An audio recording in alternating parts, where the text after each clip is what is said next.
Drink it in, man. Deep left side carry on. Picks on the block. At the 5, at the 2, at the 1 to the end zone. Touchdown, Detroit Lions.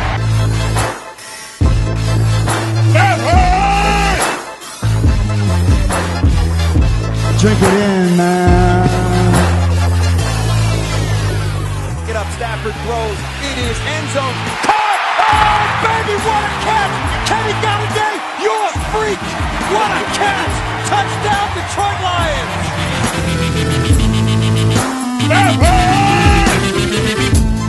Cornbread! I love the Lions! Say it with me! I love the Lions! Drink it in, man. Detroit Koolaid, what is going on, everybody? We are back, and me and Grifka, we ran through the whole 2018 season on Koolaid Rewinds. We rewatched the games. We got pumped about certain things. We were depressed. We're done with those. Grifka, it's time to talk draft, free agency, Lions football. How are you, buddy? Excited for this draft. I mean, it's a nice high pick for the Lions and some good guys at the Combine. Looking forward to this.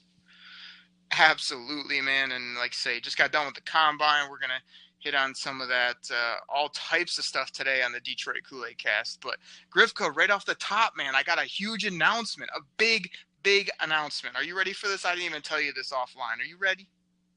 Yeah, I'm excited. What is this?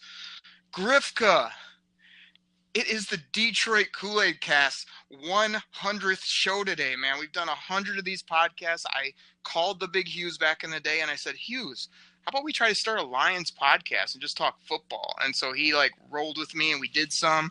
And then he got busy, had some.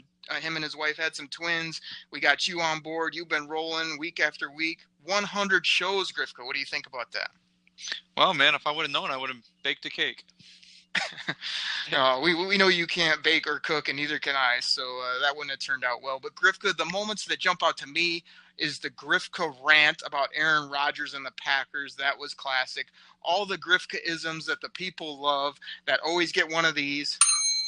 And just all the other things that we talked about, you calling me out about Odell, all the different things, all the Lions takes we had, the schedule review that we were totally off on, all the fun game rewind reviews, man. It's just been a blast. And like I said, we just love that the people have been listening. We love talking football, and this is the best time of year right now, Grifka. Yeah, it's like everybody has hope at this time of year. Going into the draft, after the free agency starting up here, after the Combine, everybody's got hope for their team. Even you? Yeah, right now until I see the draft, what they take. And then I go jump off a bridge just as soon as they take T.J. Hawkinson with the 8th pick. Grifka, everybody, as people know on the show, we're both Detroit Koolaid, Lions Kool-Aid drinkers, but I go to the positive. I think our team's going to be incredible. We're going to put this thing back together. Grifka's going to wait 3 years and see how it turns out and then tell you he told you so. But even Grifka this time of year is pumped up. So that's awesome, man. How about we stop all this and get into the show? Yeah, let's get into this.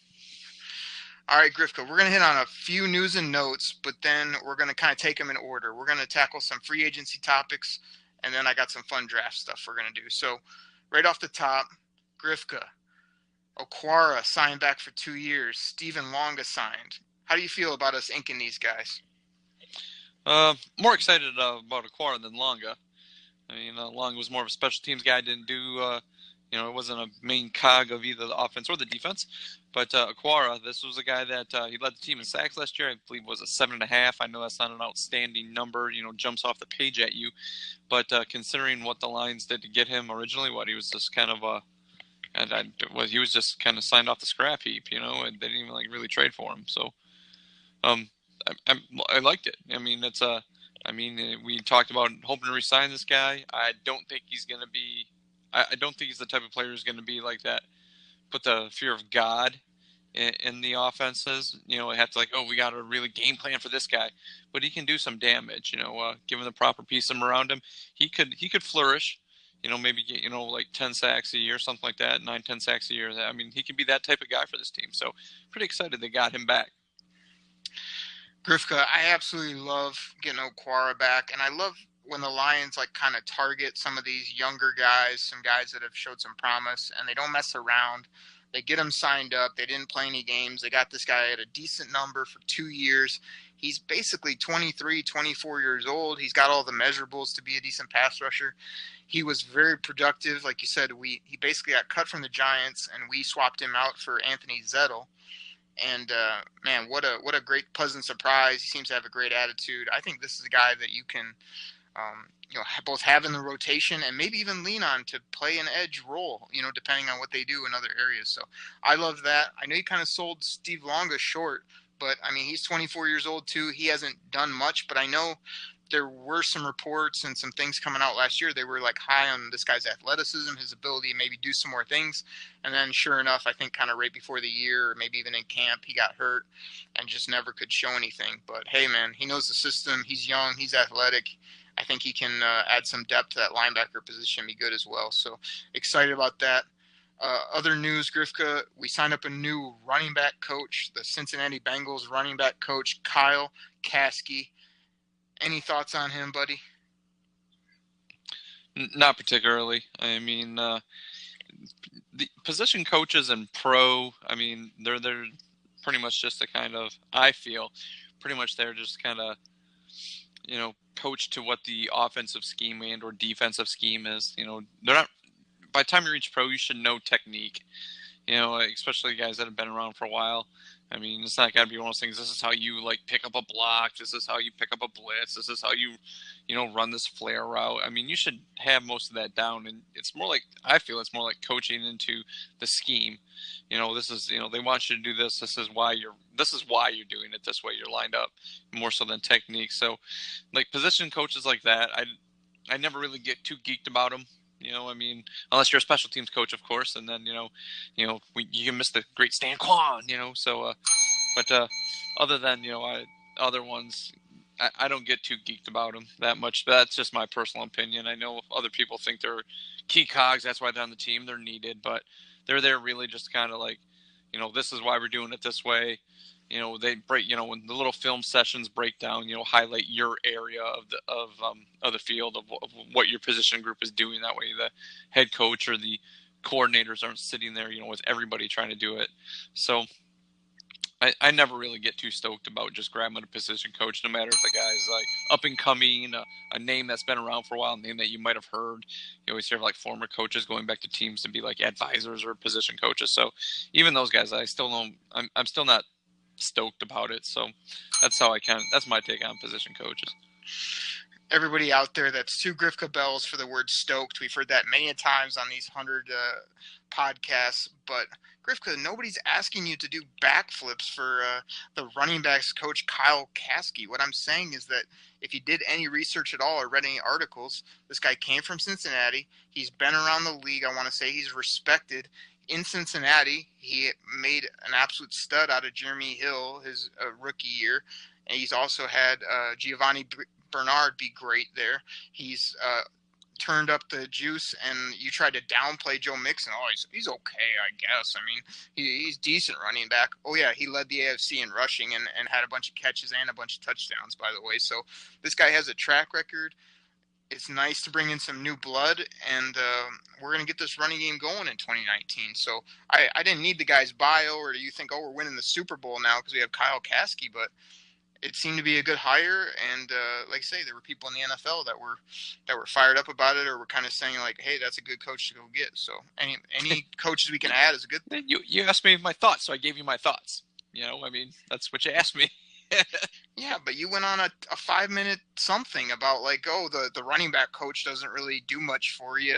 Like he's a part of the coaching staff, and he's better than what we had. That's what I wanted you to be decently excited about, not say, we're set now because we have this guy. Like it's a good hire and a good ad by the team. What we need to talk about now is free agency, bro. It is coming Sunday at 1, kind of starts the clock where people can negotiate.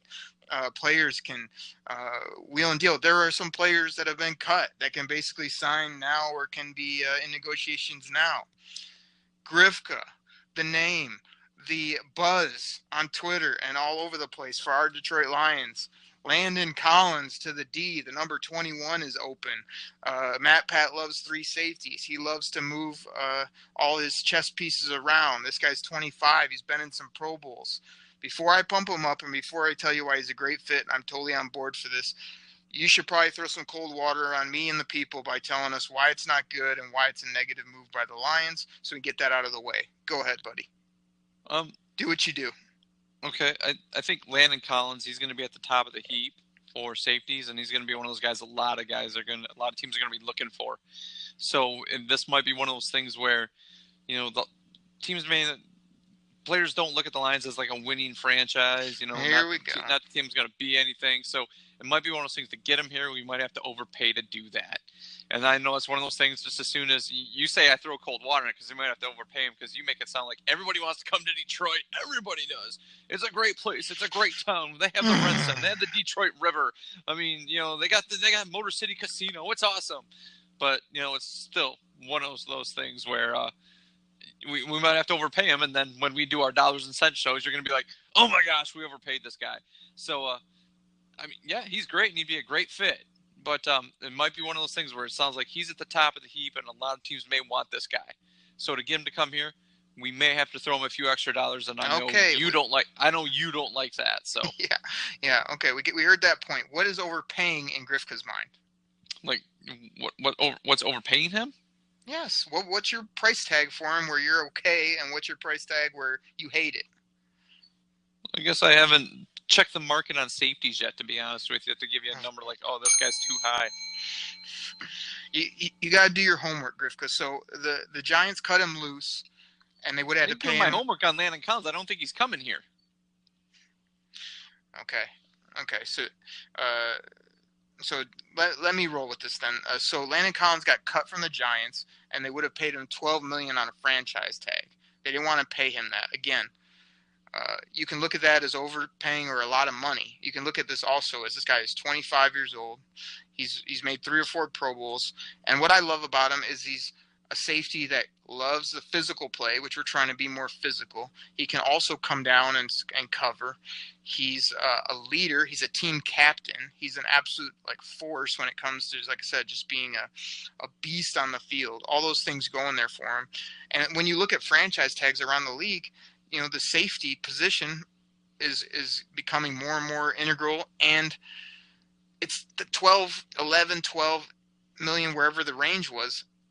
I don't think that's terrible, because last time I checked, we were going to pay Glover Quinn anywhere from I want to say he was in the 8 range when it's all said and done, with all the money that was pushed forward and whatnot. So you're basically minusing that from Glover and paying this guy another handful, $1 million to come in here and lead the team. And the other thing that you totally missed on, where you're just focused on maybe overpaying this guy, Snacks Harrison is here.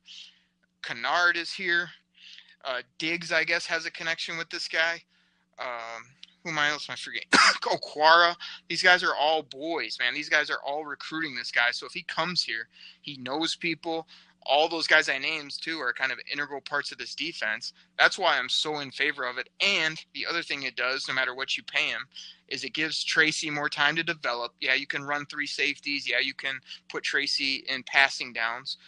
But you can sort of bring him along more, because Landon and Diggs would probably be the 2 nastiest, most versatile safeties in the game. You want to go back to our dogs episode, Grifka? We're talking 100 shows. Let's go back there, and if we sign Landon Collins, bro, we've got 2 dogs on the back end, and maybe a third in Tracy. I got to see a little bit more, but they be barking all day at defenses. Is that enough info for you? You just want me to say I don't want them to overpay and hope they get him cheap? No, I mean, that's enough info, but you always say I bring the cold water and throw everything. It's just, there's a mentality around the league that if guys want to win, I mean, Detroit, I mean, you have to admit it. I mean, Detroit's not known as a winning organization. So to get guys here, though, they generally have to overpay them a little bit. I know they're boys, and I know, like you said, Okwara and Snacks and Diggs has a connection, and Kennard, they know these guys, but still, I mean, they can do one of those things where the player's going to step back, and the agent might even be in his ear saying, "Hey, man, look at this as, they're not really a winning organization, so wait for them to give you the cash. I mean, that's all I'm saying. And you get at me about it, but it's the truth. I mean, it's one of the warts of the Detroit Lions that Lions fans don't want to talk about. And they're like, well, you're not a real fan. Well, yeah, I'm a real fan. But you got to realize that, though. I mean, you hear it. You hear it on the NFL Network. I mean, Dre Bly, when he was here, was like trying to recruit players too, and he was struggling with it. It's just one of those things, man. That's all I'm saying. And like I said, he's probably going to be at the top of the heap. And to get him here, you might have to pay him a little more. So that's all I'm saying. I'm not saying he wouldn't be a great fit here. I'm not saying I wouldn't love it if he signed. That's not what I'm saying. I'm just saying that there's, it's just a thing around Detroit that Lions fans, have to realize. Everybody out there, if Grifko was on social media or did have a Twitter handle, I'd love to throw it out right now so you could send your hate tweets directly to him, because he's killing our show right now. Grifka, that is the same old loser Lions mentality that I've yelled at you many a times on this show for. Oh, poor us. We've never been good. Nobody wants to come here. We only get the old guys that we have to overpay for. Are you ever going to think differently, or is that just like we shouldn't even go out in a free agency because we're just going to get the senior citizens that are no good at football? Is that really the way it is, or is that the way you and others think about it because you're so lost in 10 years plus years ago that you can't you can't think otherwise? That's just ridiculous. It is what it is until they start winning. I mean, to say that, though, it's just like we can, Lions fans can sit back and say, like, how come they never go out and get these guys? Maybe those guys don't want to come here. You hear that all the time. It's like, why didn't they sign this guy? Why didn't they sign this guy? Why didn't they sign this guy? Maybe those guys didn't want to come here. Okay. So well, you can say, like, woe is me, goodness. woe is me. But to get those guys to come here as a professional athlete in any sport, anyone, your favorite basketball, football, my favorite baseball, it's just money talks. I mean, that's what it is. You get the biggest contract, they're paying me the most, I'm going to go there. Okay. That's what it is. And that's why I yelled at you of why Antonio Brown didn't make sense, because of money and because of his age and because of his attitude, but also because he has no ties here. He has no boys here. He has no reason to come and change a defense, change an offense. He would have just be coming here for both a money grab and, hey, get me the football. Landon Collins, I guarantee you, the Lions go out and sign him at, 4 years, $10 million a year, whatever it is. He's going to galvanize this locker room. He's going to lead the defense. It's going to be like him, Diggs, and probably JD as kind of like the leaders of this defense.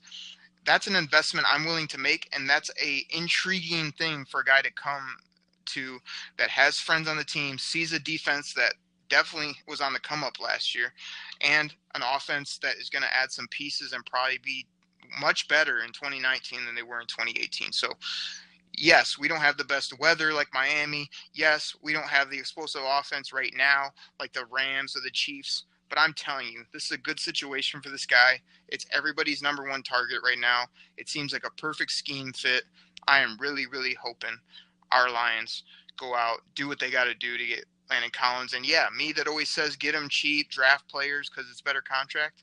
I still stay by that most times, and I also think this is an opportunity to pay a guy good market value and get a leader, a physical football player, and a great addition to our team. So with that being said, let's keep this thing moving.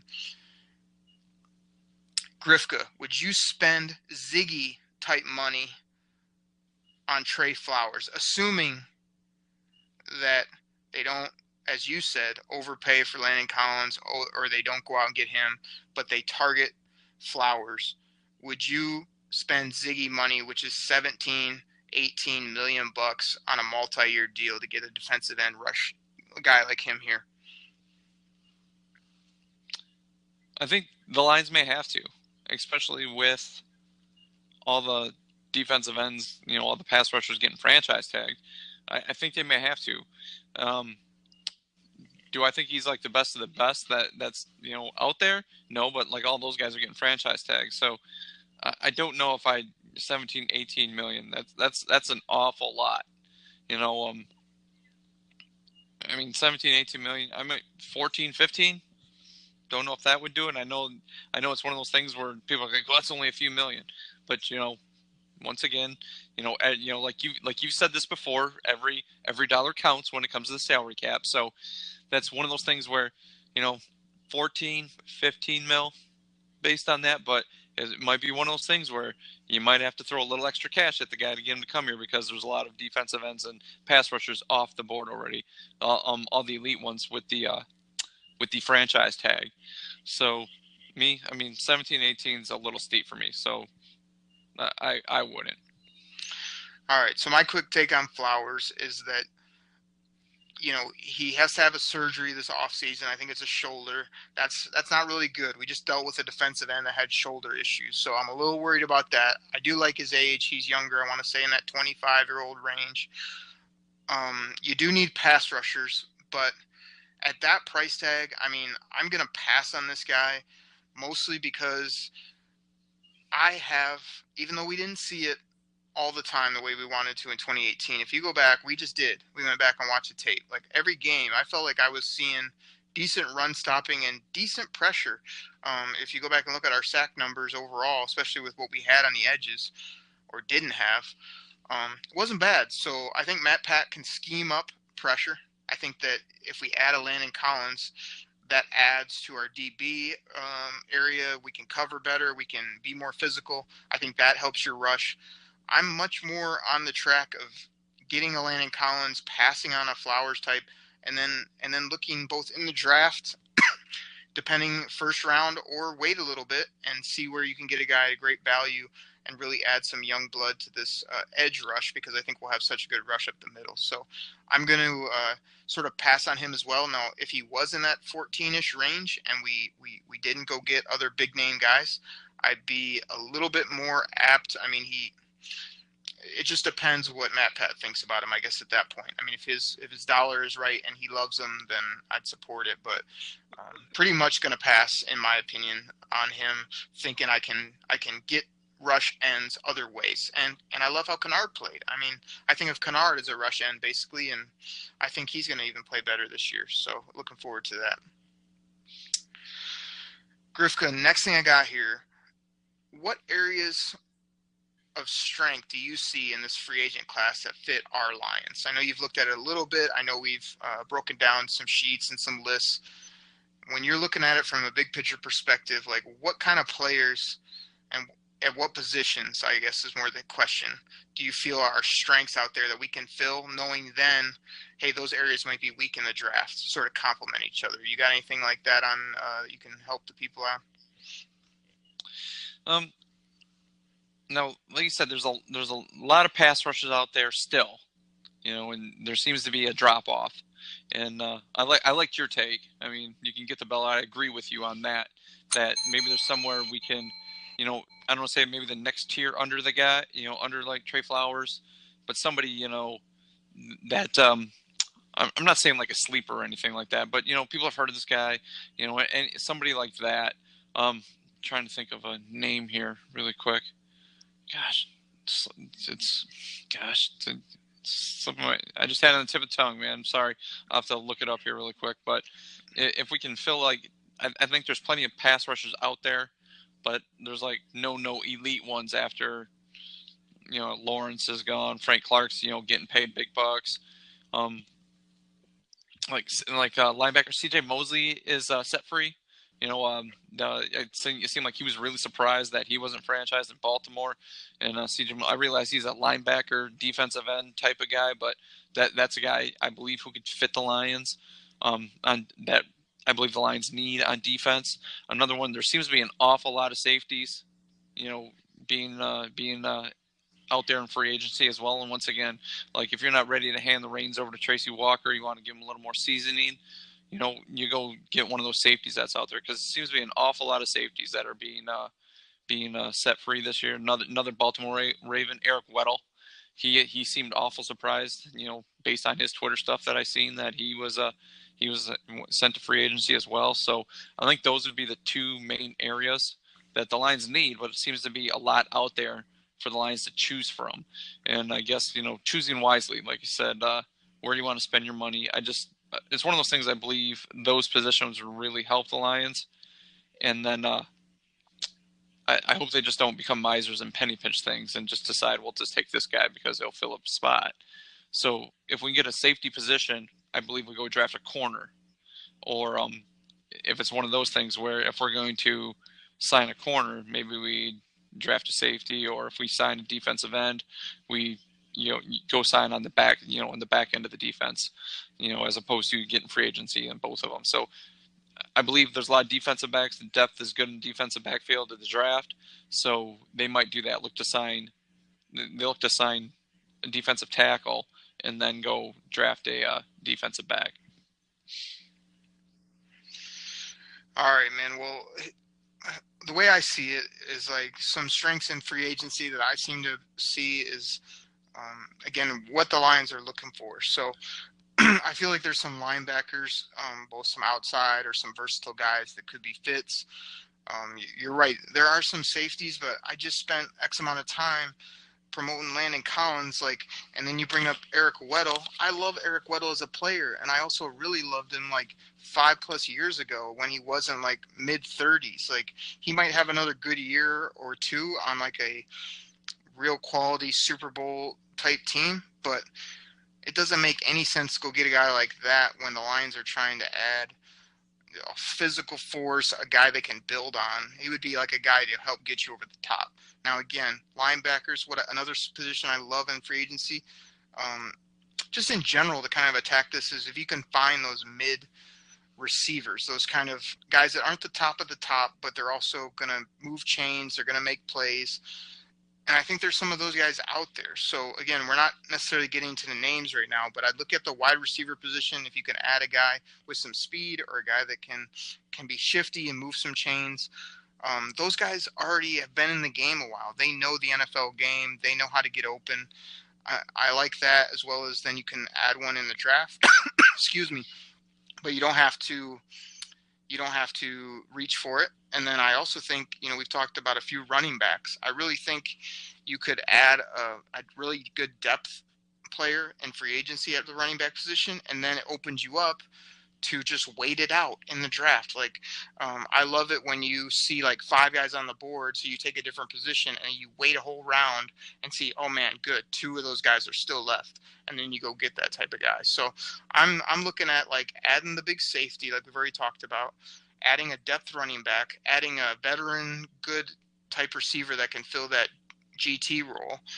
And then also looking at what do we need at linebacker? Like you said, is Christian Jones going to be around? How are we going to complement JD? Is there any outside guys that are physical freaks so that you can kind of run around everywhere and let Kennard rush more? That's what I'm looking at. So I'm super excited to sort of get free agency. I was actually talking to the Big Hughes, and I was like, we're trying to get this draft buttoned up, but the real thing is we have no idea.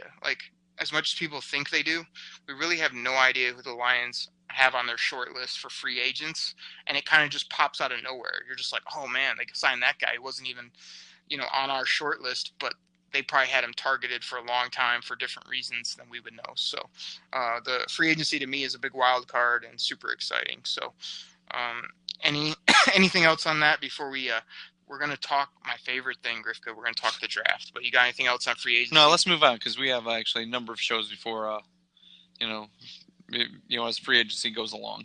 We can continue to talk about that. So let's move on. Yeah, man. Every week we'll be updating you guys here on the Detroit Koolaid cast with who they sign, maybe what the rumors are, who they're looking at. We'll also always give our takes of maybe some guys that are out there that, hey, if we were the GM, we'd love to go get them. So, Grifka, I got something fun here, man. I know, again, you're a bit technically challenged, so I'm going to help you out. So on this end, what we're going to do today, Grifka, this is my big goal as we kind of get into the heat of draft season, basically a month and a half or so to go. I really want to button up that top 8 and run some scenarios and figure out who's going to be there, who would you take, what are all the different options and scenarios, so we really help the people understand, hey, if this happens, we take this guy. If these guys go, then I'm going to change up. I'm going to go get this guy. So what I want to do today is I'm going to run some mock drafts off the Draft Network's new mock draft machine. Now, I know people have been just loving this thing on Twitter. It's an incredible, tool to use. And I'm going to run it on this end real quick and do those first 7 picks. I'm going to tell you who was taken, who's on the board, and Grifka, you're going to be the GM and sort of make the pick for the Lions. We'll do a couple of these for the people. You ready for this? Yeah, sure. Yeah, let's do this. All right. So I got it set up. Round 1, we're going to pick for the Lions. So I'm going to start the draft. Just rolling through super quick. So here you go, Grifka. The top 7 went Bosa, Allen, Jawan Taylor, Devin White to the Raiders. Quentin dropped down to Tampa Bay at 5. At 6 for the New York Giants, Rashawn Gary. At 7, ya boy, TJ Hawkinson went. So Grifka, the top players that have Lions tags sort of on the board, Montez Sweat. You've got DK Metcalf. You've got this other tight end, Noah Fant, because I know you want a tight end at this pick. Ed Oliver is there. Greedy, your boy, is there. I mean, with who I named off, who are you taking at 8 in this scenario? Oh, jeez. Out of those players you named off? Anybody I didn't name is available. Okay. You know me, man. Just like I like Greedy. I know the guy teaches this guy how to tackle, but like I read something, people like, you don't like to tackle. And it's like, well, neither did Deion Sanders. So I'll take Greedy. All right, so with the 8th pick in the draft, Grifka's going to take Greedy Williams. I mean, I was talking with some friends recently. I mean, this guy has kind of been stumbling around, didn't have a good combine. As you said, there's lots of things out about his tackling. I did a whole show over the weekend about how Matt Pat puts a big emphasis on tackling. I don't think this is a great fit anymore. I do think the Lions need help at corner, though, so GM Grifka takes Greedy Williams. Grifka, let me take the wheel here. I'm going to take this next one. We're going to redo this, get this thing going. Let me help you out here and show you how to do a mock draft. So it's rumbling through. First 7 picks. I'll go through these quickly. Bosa, in this mock, Greedy Williams goes number 2. Oh, wow. Boy, man, even bigger stretch than Grifka. Allen at 3, Devin White again at 4, Jawan Taylor at 5, Rashawn Gary at 6, excuse me, and Kyler Murray goes to the Jacksonville Jaguars at 7. Hot garbage. Kyler so Murray.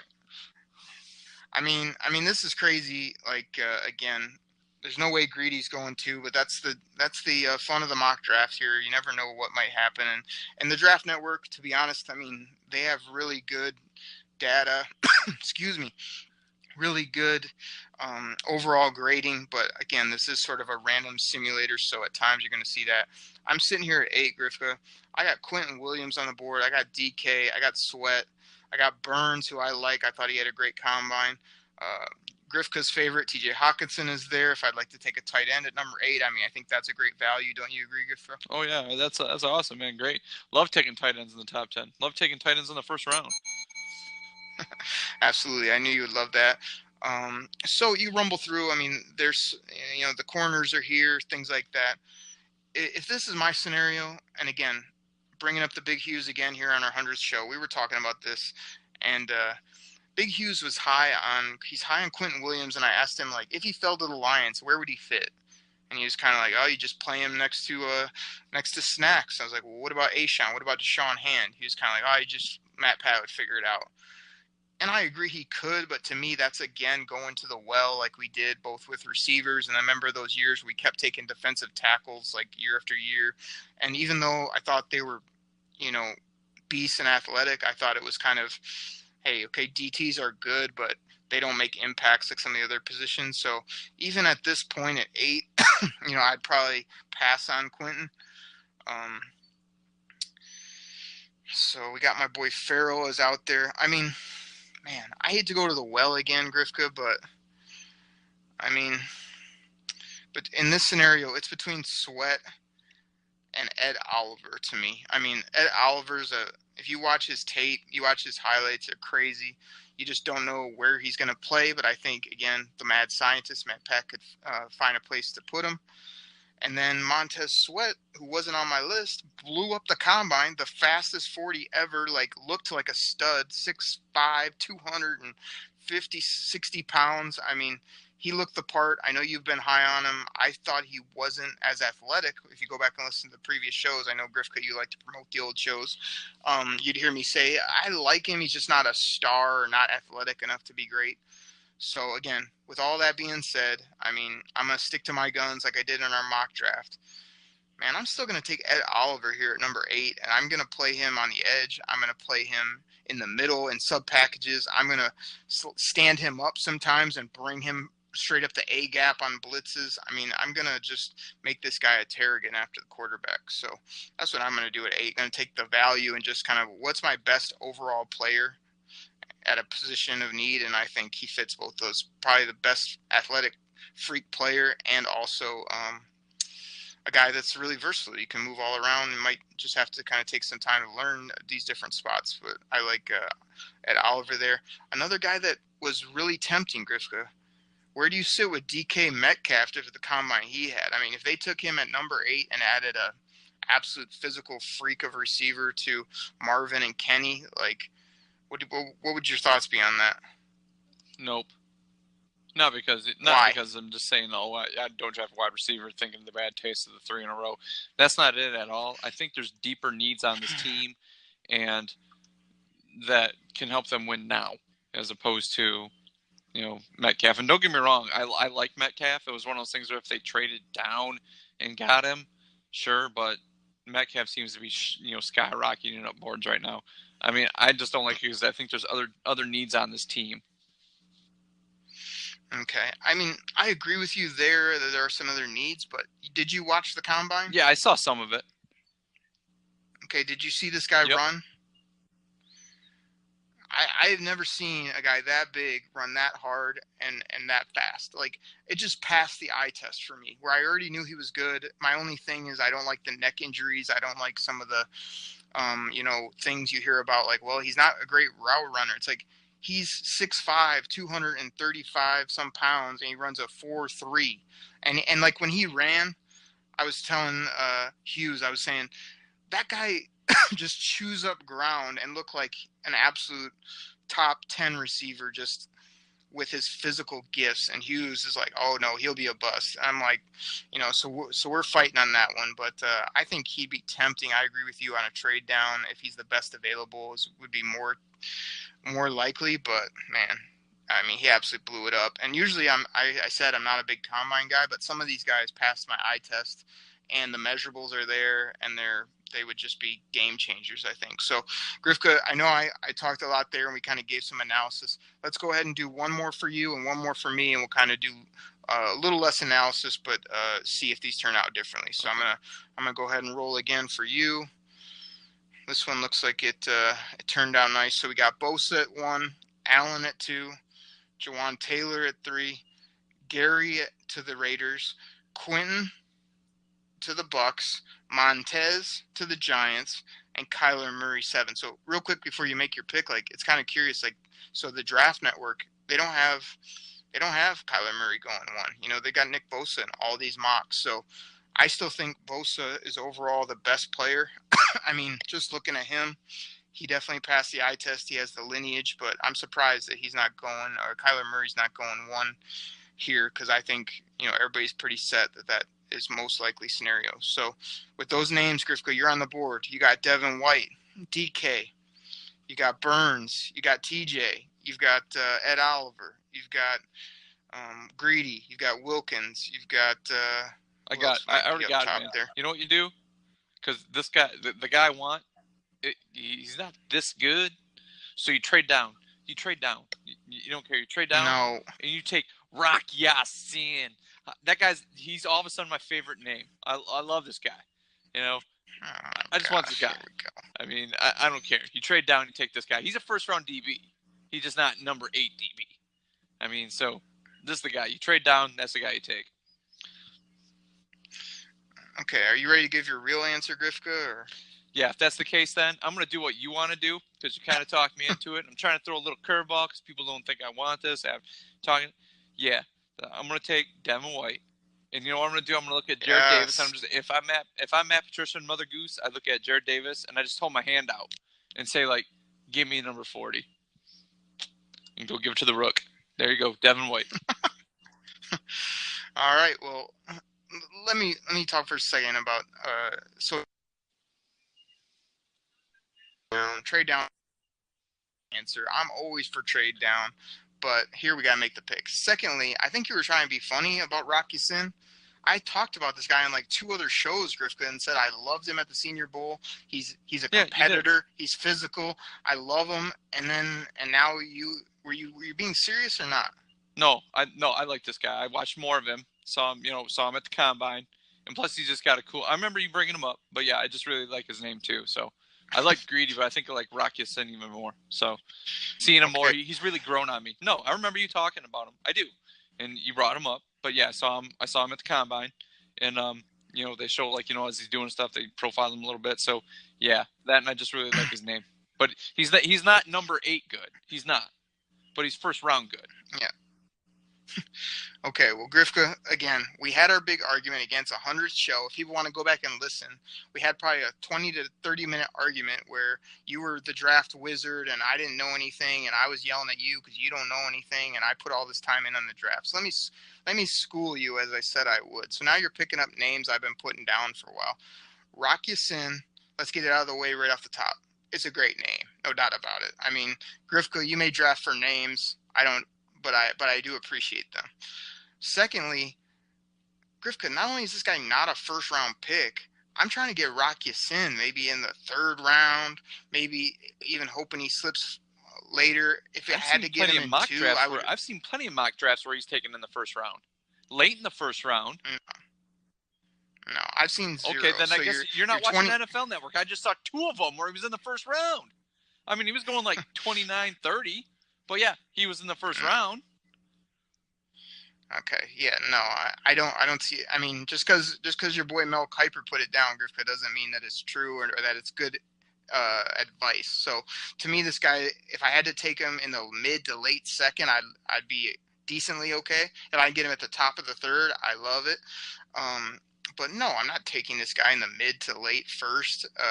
I mean, again, competitor, scrappy, showing good things, but he played at Temple. I mean, he's just not a 1st round talent. I mean, it would have to be a reach if somebody really needed a corner. Maybe I could see it. But anyway, I don't want to get too off track. So we'll see how that shakes out. And if he does go in the late 1st, I'll tip my cap. But again, I've been seeing this guy late 2nd, top of the 3rd, and then, like I said, if I can stretch and wait even longer, I'd love to do so. So now that I've schooled you, let me go ahead and go on my draft. Well, that's like your opinion, man. That's not schooling me. Like I said, you've seen it I've seen it where he's in the late 1st. So, okay.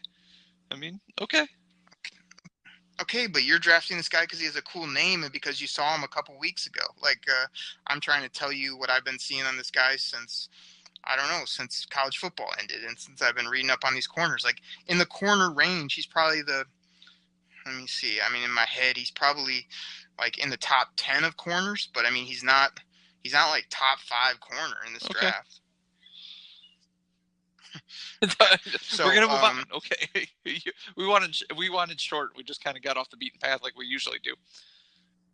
Yeah, well, we had our big fight, so now it's draft season, and you got to back up these comments. You got him going in the 3rd. I got him going in the late 1st. Okay. There you go. No, you said you would have traded down a little bit and then pick him for the Lions, and I say I would. I said trade down. He's a late round first. I said he's not number 8, but he's late round. That's what I said. Oh man, I'd punch you in the face and take your candy if you took Rock Ya-Sin in the middle of the 1st round after trading down. Okay, well you would trade down and take a tight end. Okay, so at least my guy would be on the field, making plays. Your guy would get the ball thrown to him like every 10th time, and then people are like they never use him. So. Okay, we're about to go on another 1 minute where I got to school Grifka. Because Grifka, the draft is about value, man. I don't care if Rock Ya-Sin's incredible. You don't overreach for a guy just because you saw him, you kind of like him, and he's got a fun name. You wait it out. That's why you'd be like just taking your buddies because you kind of like him, and then you wouldn't know that, hey, you could have got that guy 2 rounds later. You know what I mean? That's the whole game of the draft. How long can I wait? Where's this guy's value? I'm telling you. Round type talent in this draft. He's just not. Okay. But he's a good football player. Okay, I'm going to make my pick here because we got other fun things to talk about for the people. Nick Bosa, Josh Allen, Taylor, White, Williams, Gary, and Kyler Murray. So pretty standard. So I've got, same type of names sitting here looking at me. I've got the corners. Again, I was big on the corners. They've fallen even though I thought my boy Byron Murphy was good. I think he's a mid to late round first guy where I had him pegged. DK in this mock is the top guy on the board. Absolute monster. I got my same type of options. I got Oliver. I got all those type of guys. I mean, in this scenario, just to change it up for the people, man, I took Ed Oliver and was going to move him around. I mean, I'm coming your way a little bit, Griff, even though I've been yelling at you here a bit on the show. I feel like what Montez Sweat did at the at the Senior Bowl, he had a great week. And then, like I said, I didn't love some of his interviews or just athleticism. But, man, when I saw him run, he looked like a little bit more slender Peppers to me, Julius Peppers. He's got that same size. He's got the same athleticism, that same look, really. I mean, I could see him putting him in a 94 Lions jersey, telling him to get after the passer.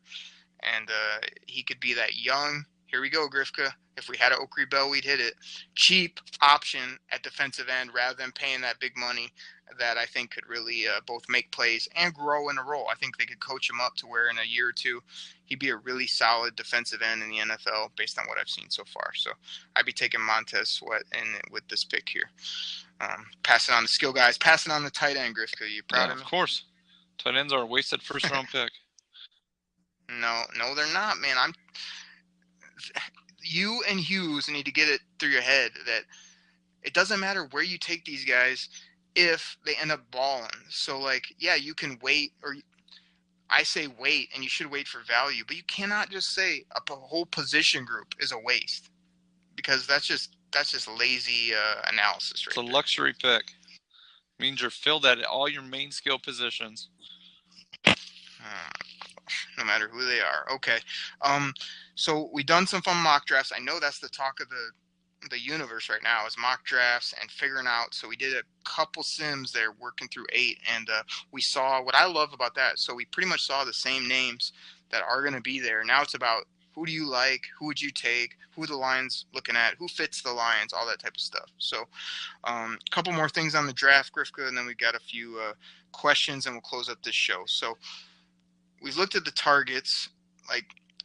What are your top 5 talents in your mind that fit the Lions if they just sit at 8 and pick based on kind of who would be there? How would you rank them? Based on, or just give me 5 names. Just give me 5 names that would fit the Lions you'd be okay with at number 8. Through different draft simulations that we just pulled, names that could fall to them is what you're saying? Yeah, I mean you've been reading Mel Kiper, who's kind of okay with at number 8. Make it simple. Okay. Well, Farrell from Clemson. I know I've been high on this guy for a while. That guy, I've seen plenty of drafts where he falls actually past the Lions. One I've seen, actually a couple different drafts I've seen fall. Him. I would take Rashawn Gary out of Michigan. I'd be very happy with that pick. That was another one. Let's see. You know me. Once again, I like DBs, and I'll still go with Greedy Williams. I know, like you said, a lot of people like talking about how he doesn't like to tackle, but I know a lot of DBs out there that don't like to tackle. He would be a third one. Ed Oliver, he was another one. Like you said, just watching him at Houston, he was the best player on that defense down in Houston, and team still had trouble stopping him. And then the last one, Brown out of Georgia, DeAndre Brown would be the other DB. DeAndre Brown. DeAndre Baker. Why am I thinking DeAndre Brown? DeAndre Baker. Why are you thinking DeAndre Baker at number 8, Grifka? You can't take him at number 8. Okay. Well, I'm sorry. Should I say T.J. Hawkinson? Because a lot of people have had that too. No, but DeAndre Baker didn't have a good combine. He hasn't tested well. Everyone's souring on him. He's probably, maybe a late first, second. I mean, I wouldn't even be surprised if he slips. He's a good physical corner, but he's not going anywhere near the top 10, buddy. Oh. I mean, so if I had to get my top 5, I mean, in no particular order, I mean, you're seeing lots of mock drafts with Rashawn Gary. I don't love that, but he's just so athletic and had such high pedigree. I wouldn't mind it. Ed Oliver has been a guy I'm really intrigued by. He's either basically off the Lions board, I bet you, or like the top target. It's one of the two, because they either are super excited how to use this guy, or they're just don't want anything to do with him based on where he played and how he played in college. Devin White, just super solid. I mean, that'd be kind of my third guy. I mean, now, again, realistic target. Now I'd have to go. I'd have to get Montez in that top 5, just as a legit target. And let me see who would be my other guy. See, Cleveland Farrell to me is still a guy I like, but I just see him falling down boards. I mean, he's at 32 in a couple mocks. He's in the mid rounds, or kind of falling down a little bit, just based on both athleticism and just in general. So, I mean, I still like the player, but I'm kind of leaning against him. I mean, is there any chance that Josh Allen gets in that 8 range, Grifka, or no? Everything I've seen, he's going like top 5. Yeah, he's top. I mean, he is. I know that he's going there. I'm just curious. Like, he didn't have good workouts either, and he's an outside backer with some edge. I wonder if he'd drop a few spots. All he has to do is go from 4 to 8. I mean, that's 4 slots he would fall where he could be to us. If he was there, I mean, I think he's a scheme fit. He'd be great. And then I'll throw in one bonus, number 5A or B. Hey, man, DK Metcalf, just based on physical freakishness, is in my top 5 Lions targets if he's there, and if that's the route they want to go. I think he'll be kind of unguardable at the next level, just based on his physical stature, and his speed. I mean, you don't even have to be precise. You just run past people and throw it up to them. So those are good top 5s. Real quick, Grifka, I mean, give me one position that you think's deep in this draft. Defensive back. Yep, I agree. Talked about a lot of grief, but I do think it's deep. It's just a matter of where you can get him. He didn't even bring up my boy Owarie from Penn State, the guy I really hope that is available in the second round, who I'd love to have. So I agree with you there. As much as you hate it, Grifka, this is a deep tight end class. I think it's going to be a good tight end class. I think, if they can get one in that second, third round, that would be the sweet spot. And I hope it happens. So yeah, like I said, I would tight end in the second round. I'm not adverse to, but tight end in the first round, Yeah, well, like you say, a trade down or lower. I mean, T.J. Hawkinson, one thing I saw about him real quick is he stayed super low, like in every draft. Or every drill. You can tell this guy knows leverage and knows how to get under somebody's pads and get after people. That's the thing I noticed. Didn't test well, didn't blow me away, but I could just tell he's kind of a meat and potatoes type football player. So, Grifka, we've talked about a lot, man. We've kind of went back and forth. It's been a fun show so far. Let's go ahead and just take a couple questions, and we'll close this show up, and we'll get back at people on Friday. You ready to do this? Yeah. Grifka, this first question comes from Mel from Baltimore. Mel wants to know, hey, Grifka, why do you feel the Lions fans get so freaking hype this time of year around draft season? Just probably because it's the hope from the lack of success this team has had, thinking that we get our next superstar or something like that, put us over the top. I think that's why. And I've said it before, draft picks are like Detroit Lions crack. Fans crack. I mean, it was like, oh, what can we do with this? What can we get with this? Just think. And I think that's why. I mean, honestly, we've had this argument before that, I'm like, you think the Patriots are out there looking for, worried about their draft position? You think the Steelers, and you're like, well, they're always winning. You're right. You think Lions fans would always be worrying about their draft position if they were winning all the time? So I think that's why. You can say it's like boo-hoo, whatever, but I think that's why. Why do you think there's that groundswell for, when you're having a bad year, just keep losing, get a better draft pick? You're looking for that next superstar to, maybe put you over the top. That's my belief. Right, and you finally got around to your good point at the end is, yes, that's why people get so excited about the NFL draft, and that's why the NFL draft is basically like no other draft in pro sports, because the college game brings so many studs every year that, yeah, if you're picking in the top 5, the top 10, you can change your franchise with one pick. You can take a mid-level defense and make it a great defense with one of these premier prime-time stud-type generational sometimes players that you can pick when you're picking high.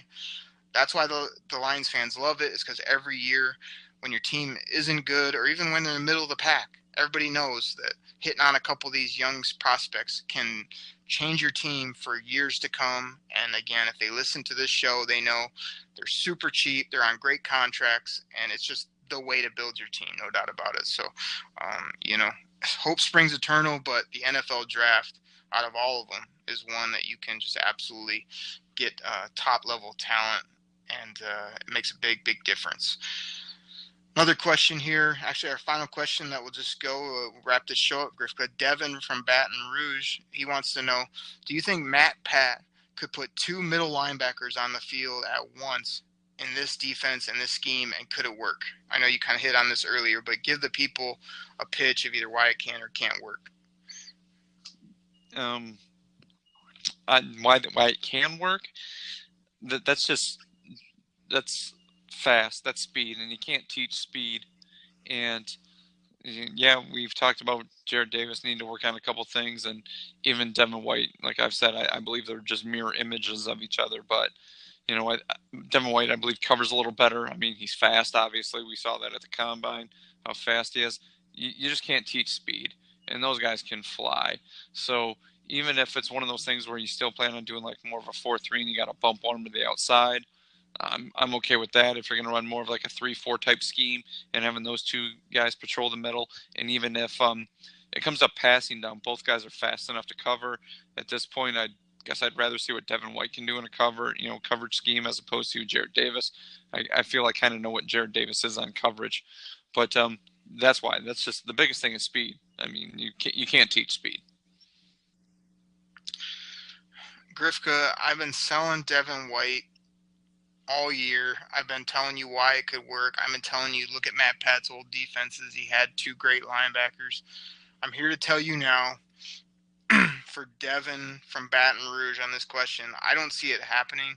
I see them waiting and maybe getting a linebacker in different rounds that's either more that jack rush linebacker or a guy that can be more of a depth player.